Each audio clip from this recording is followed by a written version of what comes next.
बिस्मिल्लाहिर्रहमानिर्रहीम। अस्सलामुअलैकुम। दोस्तों, जिन्नात भी अल्लाह अज़्ज़ा वजल की एक मखलूक है जिसे आग से पैदा किया गया है। ये खाते पीते हैं और निकाह भी करते हैं। इंसानों के मुकाबले में इनकी तादाद 9 गुना है। हज़रत सैयदना उमर बकाली रज़ियल्लाहु तआला अन्हु फरमाते हैं कि जब इंसान का एक बच्चा पैदा होता है तो जिन्नात के यहाँ 9 बच्चे पैदा होते हैं। और ये जिन्नात तमाम मुसलमानों के घरों की छतों पर मुसलमान जिन्नात के साथ रहते हैं। जब दोपहर और रात को दस्तरखान लगाया जाता है यानी घर के अफराद खाना खाते हैं तो जिन्नात भी छतों से उतर आते और साथ ही बैठकर खाने लग जाते हैं। इनके ज़रिए अल्लाह अज़्ज़ा वजल शरीर जिन्नात को भगा देता है। काजी अली बिन हसन खलई की सवानी हयात में है कि जिन्नात उनके पास आते रहते थे। एक मरतबा अरसा दराज तक नहीं आए तो काजी साहब ने उनसे उसकी वजह पूछी तो जिन्होंने बताया कि आपके घर में लीमू था और ऐसे घर में नहीं आते जिसमें लीमू होता है। दोस्तों, जिन्नात सफ़ेद मुर्गे से भी डरते हैं। इस बारे में 2 फरामीन मुस्तफ़ा सल्लल्लाहु तआला अलैहि वसल्लम हैं। नंबर 1 के सफ़ेद मुर्ग रखा करो, इसलिए कि जिस घर में सफ़ेद मुर्ग होगा तो ना शैतान उस घर के करीब होगा और ना जादूगर उन घरों के करीब होगा जो उस घर के इर्द गिर्द हैं। नंबर 2 कि सफ़ेद मुर्ग को बुरा भला मत कहो, इसलिए कि ये मेरा दोस्त है और मैं इसका दोस्त हूँ और इसका दुश्मन मेरा दुश्मन है। जहाँ तक इसकी आवाज़ पहुँचती है ये जिन्नात को दफ़ा कर। दोस्तों, बाज़ औक़ात मुसलमान जिन्नात बदकार इंसानों को सज़ाएँ भी देते हैं।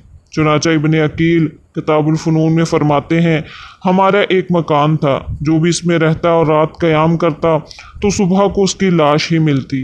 एक मरतबा एक मगरबी मुसलमान आया और उसने इस मकान को पसंद करके ख़रीद लिया, वहाँ रात बसर की और सुबह को बिल्कुल सही सलामत रहा। इस बात से पड़ोसियों को तअज्जुब हुआ। वो शख्स इस घर में काफ़ी अरसा तक मुकीम रहा, फिर कहीं चला गया। जब उससे इस घर में सलामत रहने का सबब पूछा गया तो उसने जवाब दिया, जब मैं इस घर में रात गुजारता तो इशा की नमाज के बाद कुरान करीम की तिलावत किया करता।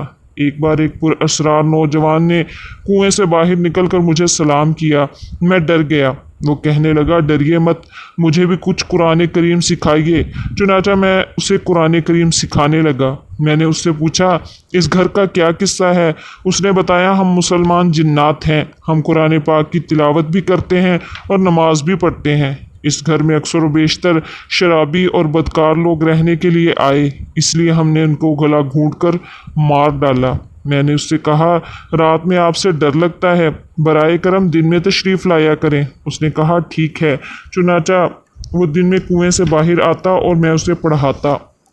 एक मरतबा ऐसा हुआ कि वो जिन मुझसे कुरान सीख रहा था कि एक अमलियात करने वाला मोहल्ले में आया और सदाएं लगाने लगा, मैं सांप के डसने, नज़र बद और आसेब का दम करता हूँ। मैं सांप के डसने, नज़र बद और आसेब का दम करता हूँ। उस जिन ने कहा, ये कौन है? मैंने कहा, ये झाड़ फूंक करने वाला है। जिन बोला, इसे मेरे पास बुलाओ। लिहाजा मैं गया और उसे बुला लाया। यकायक वो जिन छत पर एक बहुत बड़ा अजदहा बन गया।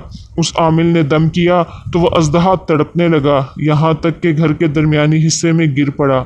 उस आमिल ने सांप समझकर उसे पकड़कर अपनी जंबील यानी टोकरी में बंद कर दिया। मैंने उसे मना किया तो कहने लगा, ये मेरा शिकार है, मैं उसको ले जाऊंगा। मैंने उसे एक शर्फी दी तो वो छोड़कर चला गया। उसके जाने के बाद उस अजदहे ने हरकत की और पहली वाली शक्ल में जाहिर हुआ, लेकिन वो कमज़ोर होकर पीला पड़ गया था। मैंने उससे पूछा, तुम्हें क्या हो गया? जिन ने जवाब दिया, आमिल ने इस्माए मुबारका पर कर दम किया जिससे मेरी ये हालत हो गई। मुझे ज़िंदा बचने की उम्मीद न थी। जब तुम कुएं में चीख की आवाज़ सुनो तो यहाँ से चले जाना। मगरबी मुसलमान का कहना है, मैंने रात में चीख की आवाज़ सुनी तो मैं घर छोड़कर दूर चला गया।